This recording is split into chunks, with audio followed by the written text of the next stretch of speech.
with COVID-19 were being treated in hospitals on any given day, including 570 of whom were in critical care. On average, the length of stay for people hospitalized is about 16 days, or about 20 days for those experiencing more severe illness. The decline in severe outcomes is relieving some of the strain on the health system, though backlogs and an exhausted health workforce remain in many areas of the country. Diapositive 7. Slide 7. Hospitalization rates have been declining across most provinces since late January. Over the last week, an average of 2,420 people with COVID-19 were being treated in Canadian hospitals on any given day, including 570 of whom were in critical care. On average, the length of stay for people hospitalized is about 16 days, or about 20 days for those experiencing more severe illness.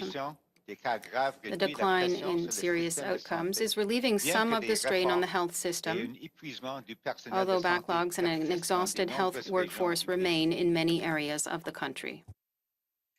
Slide 8. Since the previous update in mid-January, the average number of daily deaths has decreased by close to 58% following the decline in infection rates across the country. Over the past 7 days, there have been an average of 59 deaths reported daily. Those aged 80 years or over account for 70% of all deaths, and those aged 60 to 79 years accounting for 26%. A majority of deaths continue to be linked to outbreaks in long-term care homes. People of any age can experience severe or prolonged illness due to COVID-19. To date, 96 deaths have been reported in adults 20 to 39 years of age. Diapositive 8. Slide 8. Since the previous update in mid-January, the average number of daily deaths has decreased by close to 58% following the decline in infection rates across the country. Over the past 7 days, there have been an average of 59 deaths reported daily. Those aged 80 years and over account for 70% of all deaths, and those aged 60 to 79 years of age account for 26%. A majority of deaths continue to be linked to outbreaks in long-term care homes. People of any age can experience serious or prolonged illness due to COVID-19. To date, 96 deaths have been reported in adults 20 to 39 years of age. Slide 9. Based on Canadian data up to February the 13th, short-term forecasting shows the predicted cases and deaths due to COVID-19 out to February the 28th. The graph on the left shows the predicted number of cases could be in the range of 841,650 to 878,850 by February the 28th. The graph on the right shows the predicted number of deaths could be in range of 21,510 to 22,420 during that same period. Diapositive 9. Slide 9. Based on Canadian data up to February 13th, short-term forecasting shows the predicted cases and deaths due to COVID-19 out to February 28th. The graph on the left shows the predicted number of cases could be in the range of 841,650 to 878,850 by February 28th. The graph on the right shows the predicted number of deaths could be in the range of 21,510 to 22,420 by February 28th. On slide 10, this longer range forecast, which we've been using over the past many months, is based only on non-variant COVID-19 virus spread and shows how the epidemic could evolve over the next 2 months without variants of concern. Given the progress we have made in reducing COVID-19 activity across Canada, this model forecasts that Canada could have an average of 2,500 cases daily by the end of February, As always, this outcome assumes that consistent, strong, and combined efforts of individual Canadians and local public health authorities continue. However, the parameters of this model are becoming less useful due to the emergence of variants of concern that have an enhanced ability to infect and spread faster among the population, which this model does not account for. Diapositive 10. Slide 10.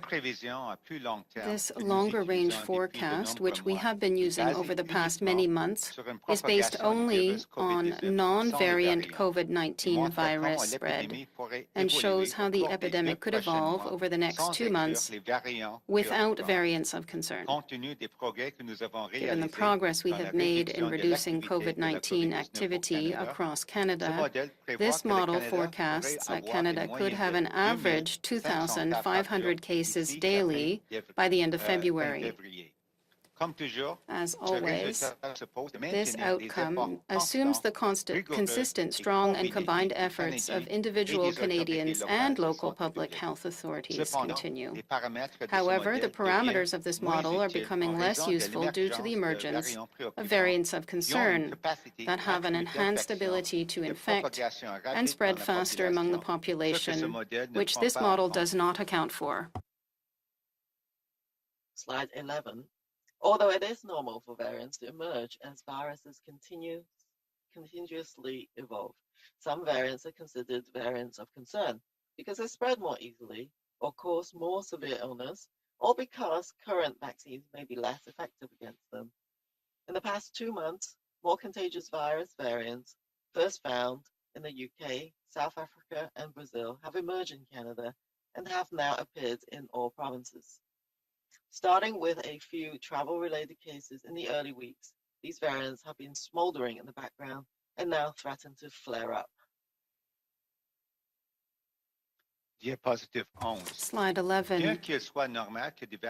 Although it is normal for variants to emerge as viruses continuously evolve, some variants are considered variants of concern because they spread more easily or cause more severe illness, or because current vaccines may be less effective against them.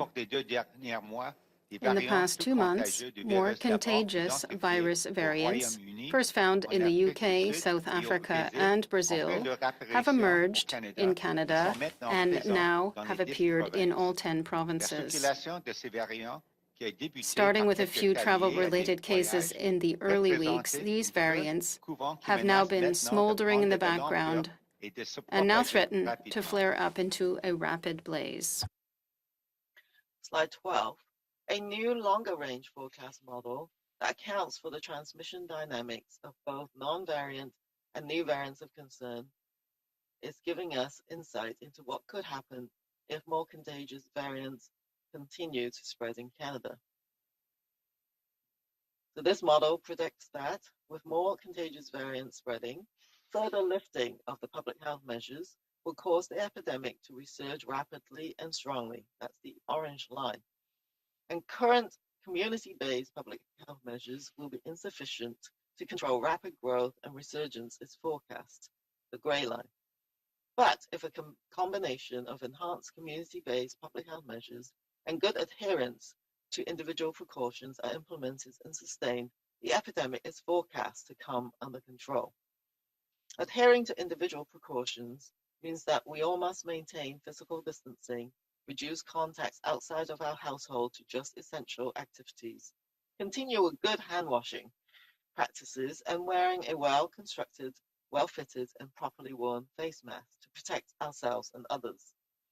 For local authorities, this means maintaining or immediately implementing strong public health measures, which may include restrictions, closures, and other community-based control measures to achieve the reductions in contacts necessary to get ahead of or prevent further spread of rapidly spreading variants.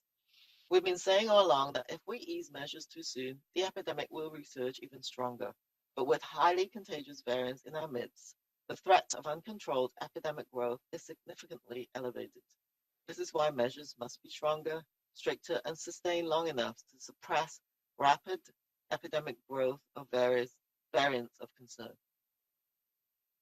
Diapositive 12. Slide 12.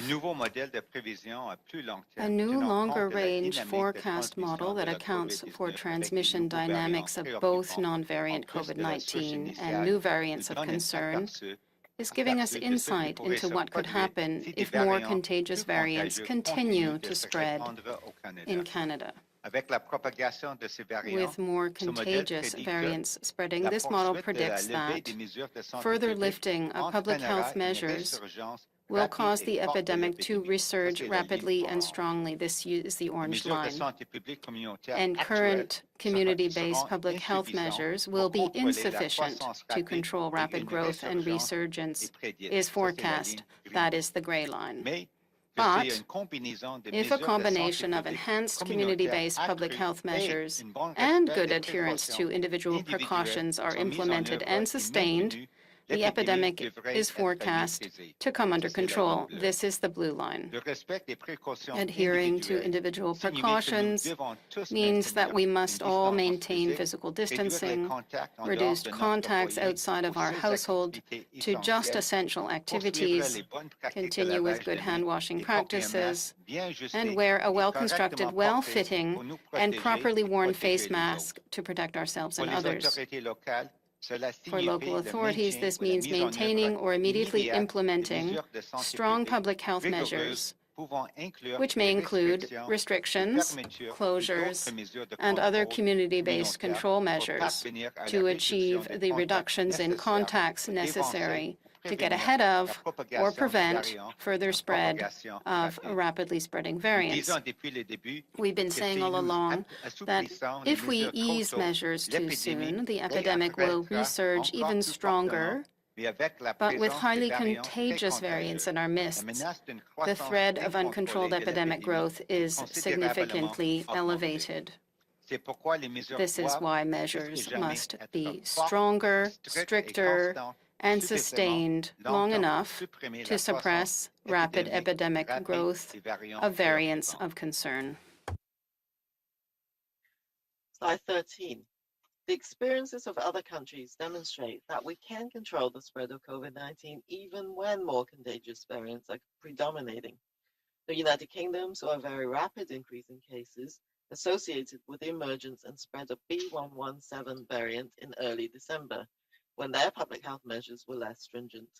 They have since achieved a steady decline in infection rates with implementation of strong and sustained public health measures to preserve critical care capacity and enhance border measures to prevent further virus introduction and spread.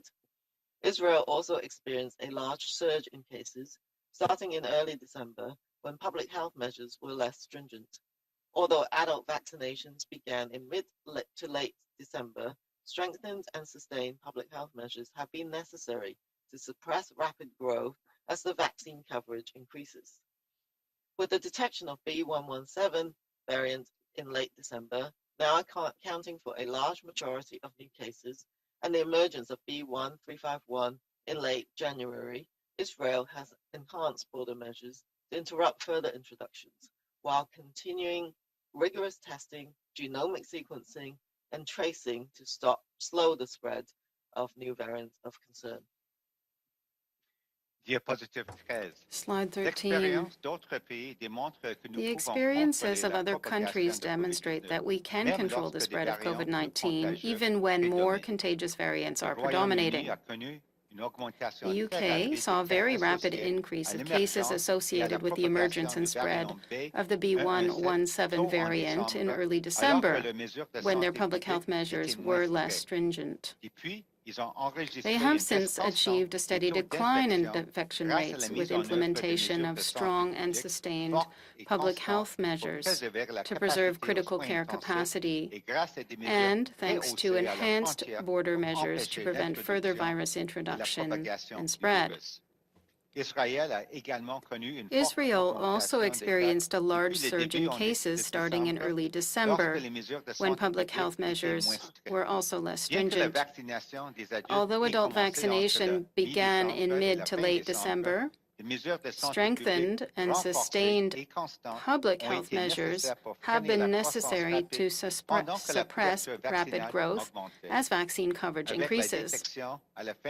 With the detection of the B.1.1 variant in late 1.17 in late December, now accounting for a large majority of cases, and the emergence of the B.1.351 variant in late January, Israel has enhanced border measures to interrupt further introductions while continuing vigorous testing, genomic sequencing, and tracing to slow the spread of new variants of concern. Slide 14. We are at a critical point in the pandemic, and our efforts have begun to tip the balance in our favor, with overall disease activity declining and initial vaccine programs underway. At the same time, variants of concern have emerged and are spreading across Canada, threatening our progress. Evidence is also emerging that some variants of concern, including the B.1.17 variant, are associated with a higher risk of severe outcomes, including hospitalization and death. But we have solutions. This virus has shown time and again that what works best is a united front, quick action, and a sustained effort. Protecting our progress and limiting the impact of variants of concern will require stronger action through a combination of enhanced public health measures and strict adherence to individual precautions. For individual Canadians, this means following public health advice and doing our personal best by aiming to have the fewest interactions with the fewest people for the shortest time at the greatest distance possible, while wearing the best fitting face mask. The path of COVID-19 may not be easy, but we are stronger. We can do this, so let's do it together. Thank you. Diapositive 14. Slide 14. Nous sommes à un point critique. We are at a critical point in the pandemic. Our efforts have begun to tip the balance in our favor, with overall disease activity declining and initial vaccine programs underway. At the same time, variants of concern have emerged and are spreading across Canada, threatening our progress. Evidence is also emerging that some variants of concern, including the B.1.17 variant, are associated with a higher risk of severe outcomes, including hospitalization and death. But we are not without solutions. This virus has shown time and again that what works is a united front, quick action, and sustained effort. Protecting our progress and limiting the impact of variants of concern will require stronger action through a combination of enhanced public health measures and strict adherence to individual precautions. For individual Canadians, this means following public health advice and doing our personal best by aiming to have the fewest interactions with the fewest people for the shortest time at the greatest distance possible while wearing the best fitting face mask. The path of COVID-19 may not be easy, but we are stronger. We can do this. Let's do it together. Thank you. Merci beaucoup. Thank you very much. Nous allons maintenant passer à la période de questions au téléphone. We'll move to the question and answer portion of the briefing. As usual, you get one question and one follow-up. Vous pouvez poser votre question et votre question de suivi dans l'une ou l'autre des langues officielles. Opérateur, à vous la parole. Thank you. Merci. Our first question, notre première question, Marie Vastel, Le Devoir. Please go ahead, à vous la parole. Oui, bonjour. L'un ou l'autre de Good day. Either of you can respond. J'aimerais revenir sur la I'd like to come back to slide 12 with the graph and the curve if we include the variants of concern. Could you just give us some more specific figures with regard to the forecast? I see the orange line, the gray line show as well are increasing strongly. Blue is going down. But could you talk about the number of cases we could reach by a certain date with the orange, gray, and blue lines? Thank you. This is Dr. New, if I may begin. I think that the graph is to show in general what could occur in the future if we do not continue with strict public health measures. It's not really a matter of exact figures. Perhaps we can, with our experts in modeling, give you afterwards some exact figures or more exact figures, but it's the same situation. We always say it's not a crystal ball with modeling. We cannot really give an exact date with exact figures, but we can consult our experts and perhaps we can provide greater details as available. Dr. Ham, I don't know if you have anything you wish to add.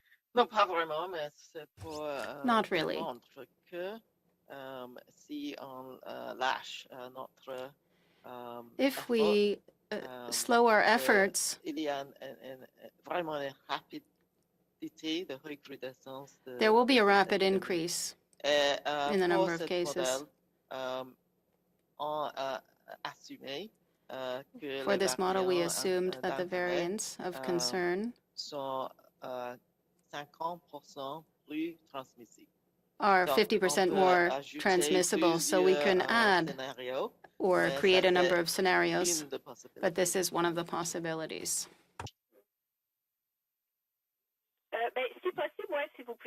Yes, if you could come back with the figures, because I imagine that you don't want to make mistakes and guess at what time we'll have 20,000 cases, but it would be good to have more details. But with regard to the measures that we mustn't stop, what would you like to see? Do you have specific suggestions for the provinces? Continue having a curfew like in Quebec? Shut down businesses like in Ontario? Do you have any specific suggestions as to what should be done other than we must continue? This is Dr. New. I'll start if I may. I think that if we want to lift the public health measures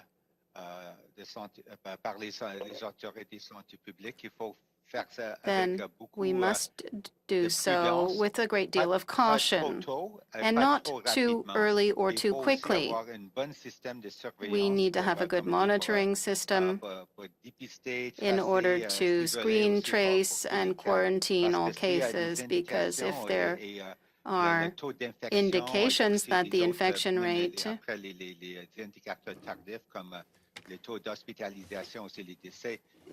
such as the death rate or the hospitalization rate rise, this will occur after too late. So we have to be aware of other signs that the infection rate is increasing. So if we also see that the number of cases or the proportion of cases caused by variants is also increasing, this is a sign, in my opinion, for authorities to perhaps strengthen and put in place the restrictions. Merci. Prochaine question. Thank you. Merci. Our next question, notre prochaine question de Marika Walsh with the Globe and Mail. Please go ahead. À vous la parole. Hi, thank you so much for taking our questions. Dr. Tam, I'm wondering if you can give a bit more clarity on the variants. Is it accurate to say that these models show the variants will replace, I guess, the original COVID variant in Canada in the next 2 months? Will the variants become the dominant strains of COVID in Canada? Well, as I indicated, viruses will undergo evolution as they spread. So the more spread there is, the more abilities for this virus to continue to mutate. And so, and there are different variants. So there is an international effort, of course, now to try and classify these variants and determine which ones are the ones that we need to pay most attention for. The model themselves are only trying to illustrate what would happen if you have a variant of increased transmissibility. So that's what the slide 12 is trying to show. It doesn't demonstrate, of course, the other impacts, such as is it causing more severe illness, etc. And it does not illustrate necessarily whether a variant will replace or not what's the preceding viruses that are going on. I think that the trajectory could be different for the 3 variants that we're tracking right now. The B.1.1.7 variant, for example, has been seen in numerous countries. So I think last time I saw was over 85. So you can see that this variant is becoming much more common. Whether in different areas of the world it would then become the predominant virus remains to be seen, but it has been the predominant virus now in a number of European countries, for example. So this is one variant where we might expect it to become the new sort of circulating virus. The other ones remains to be seen. We're not seeing that many cases of those. There's still quite a number of countries reporting them, but they are fewer in number. So it's possible that they will disappear one day, or they will replace the current circulating strains. So, but the B.1.1.7 variant for sure is the one that appears to becoming very common. And you've seen some of the data, I think, coming out of Ontario, showing that, you know, it could be around 7-8% of the I guess samples that the positive samples that they've screened. And so that is showing us that right now is not that prevalent. Could it become more prevalent? That is a possibility for sure. It's Dr. Yu. Maybe I could just add a few points to Dr. Tam. I think, you know, whether the variants become, as you say, more predominant in Canada, I think at the end of the day, it all depends on us as Canadians. You know, as Dr. Tam stated, the virus normally, naturally continues to evolve and maybe have a mutation. So the less that we, you know, sort of have contacts with each other and limit the spread of the virus here in Canada, that would also limit the ability of the virus to continue to, you know, obviously mutate and so on by having more hosts to infect. The other point I think that's important to stress is, as we've said all along, Canadians should not be traveling abroad for non-essential reasons. As you can see, if you go abroad, not only might you be at risk of getting COVID-19, but you might be picking up a variant, emerging variant in another country and bringing that back to Canada. So I think those 2 points need to be underlined as well. Thank you. Thanks for that. So I understand that this is not a crystal ball, but can you be any more clear, at least in terms of how likely this is? You're saying that it's not a guarantee that we are going to see, I guess if you're saying that the variants may not become predominant in Canada, then we wouldn't see these really big numbers that are spelled out on slide 12. So how likely are you saying that slide 12 is? Like, is slide 12 the new baseline, I guess is the question, or is this just the worst case scenario? Well, I think given what we've seen in other countries and the fact that the B.1.1.7 variant, for example, which appears to be more transmissible, is already in Canada, I think that slide 12, as you put it, is a current reality. And so if you want to look at it as the new baseline, you can. The preceding slide that shows what we could do if we continued our efforts is still possible. So that's the one that is discounting the entry of the variants. But I think from my own perspective, we got the variants in Canada, particularly the B.1.1.7. That one is looking like it could be difficult to contain, as it were. So that if we let go of some of these measures and you don't do it slowly, thoughtfully, bringing the population along with continuing some of their personal protective practices, you're going to see a resurgence. Because for a number of reasons, the population immunity is probably still quite low in Canada. We've got these sero surveys, very few of the population immune. Our vaccine programs are beginning to escalate, but they haven't got to a point where enough people are protected. And then you look at a place like Israel or the United Kingdom. They've been vaccinating more people than other areas, and they still had to put in the public health measures to slow down the virus while their vaccine program is escalated, which is why I think in the next couple of months, well, this model could go further. This is a potential scenario that we have to be absolutely aware of. So I don't know if that answers your question, but really the message is that if we let go, we got to do it really carefully. And for the most part, try to keep up with what you have now. But this rapid response is needed if you suddenly see an increase in cases and test and sequence and look for those variants. Thank you. Next question. Thank you. Merci. Our next question, prochaine question, Mackenzie Gray with CTV News. Please go ahead. Ouvre la parole. Hi, my first question is for Dr. Tam. Dr. Tam, throughout the slides and in your remarks today, you've said that we need stronger action taken. Yet many provinces across the country are easing restrictions right now. Have you raised the need to have stronger restrictions at this point with your provincial colleagues? Because it does not seem like the provinces are listening to what you're saying.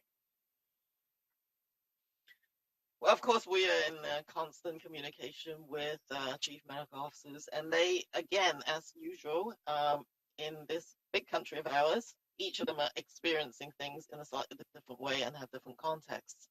But I think they're all vigilant and know that if you ease anything at all, it better be slow with a lot of surveillance, testing, and that there needs to be a commitment to rapidly respond if things escalate.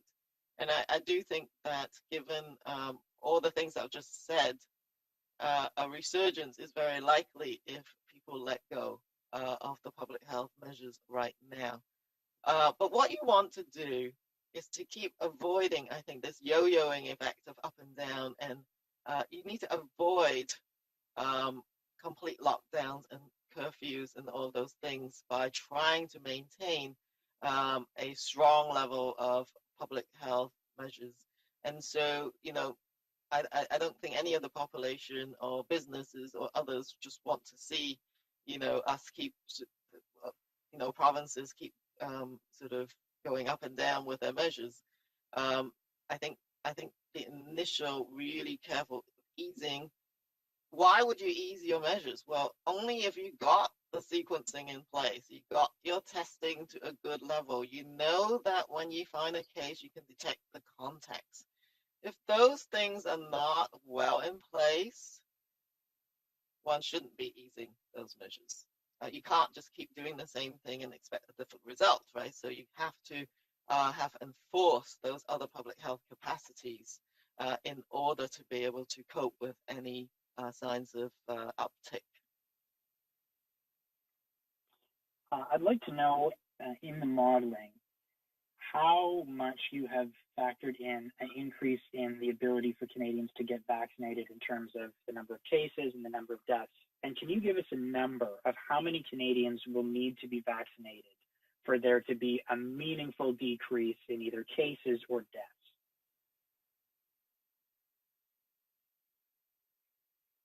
So right now, I think the supply projections are posted, and to a certain extent, so we are still in a period where the supply of vaccines is just escalating.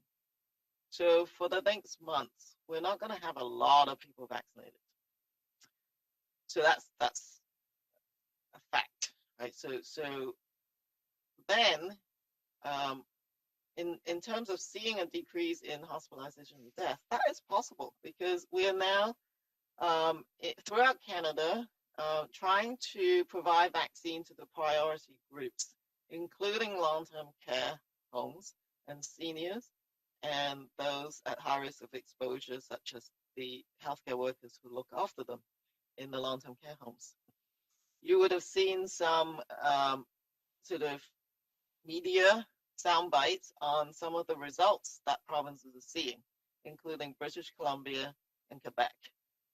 Even with one dose of vaccines, they're seeing a high vaccine effectiveness. And I've heard that we will, by the end of this month, calculate how many long-term care outbreaks in February, because February is only sort of halfway through. But you can see from that graph included in the slides that you're going to see a trend down, and the number of persons in the linked to those outbreaks decrease. And given that such a significant proportion of severe outcomes and deaths are linked to those high-risk populations, we will, I think, see that impact quite soon.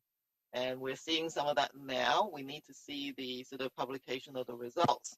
But that is actually a really good news. People need to remember that. But we need to keep going with the vaccine. And in order for the vaccine to have the best runway it can to take off, you need to make sure those cases are kept low. And it'll be a while before you can even get to a certain percentage of the population getting vaccinated, and each time you're focusing on a slightly different group.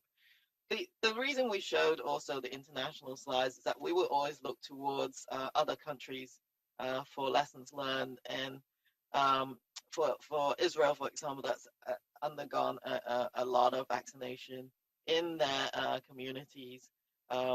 They've got a combination of public health measures and the vaccines going at the same time. But we do know that based on the data, the vaccines work very well.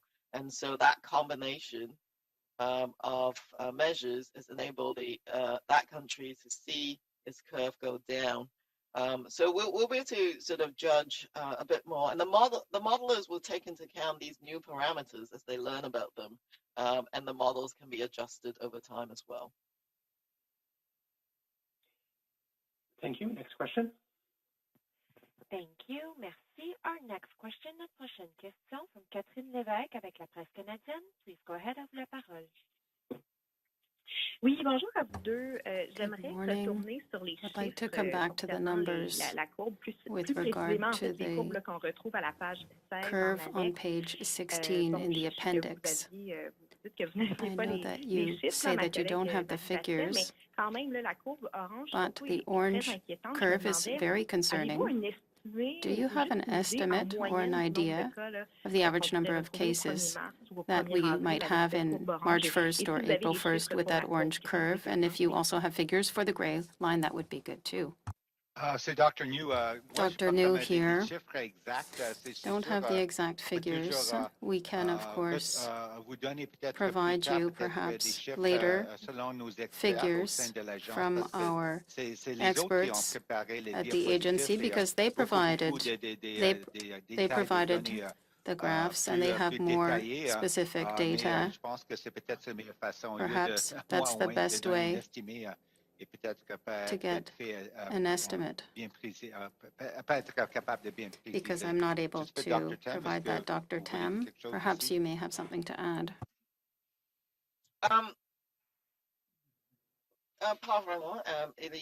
Not really. It's to illustrate the curve the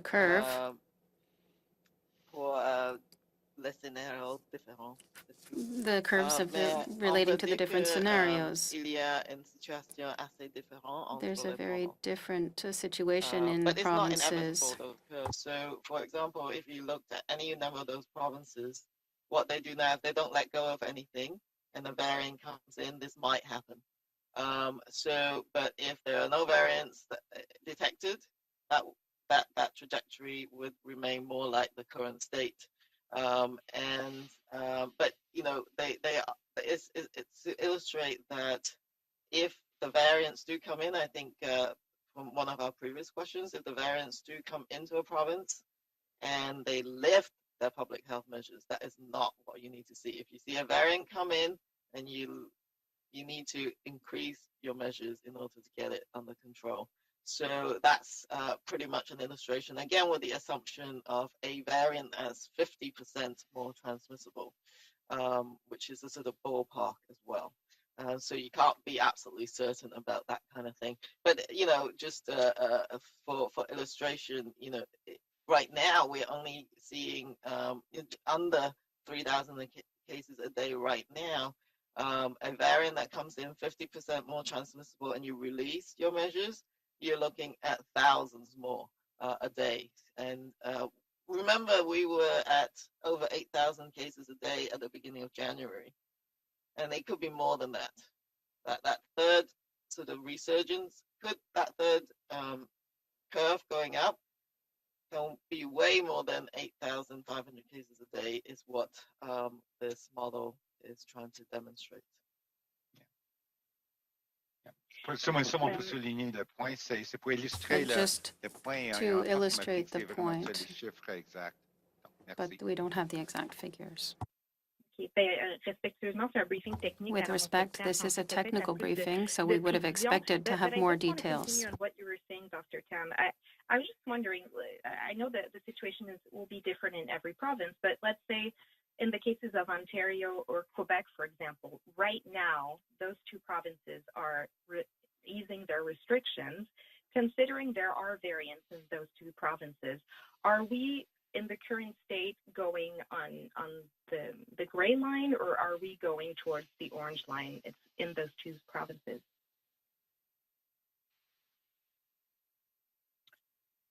I think, again, you're going to see the impact of these measures within that sort of 2-week or so time frame. And this is the issue with this virus, is that you release your measures now, you're going to see what happens in a couple of weeks. And so you can't quite tell where that trajectory is at the moment.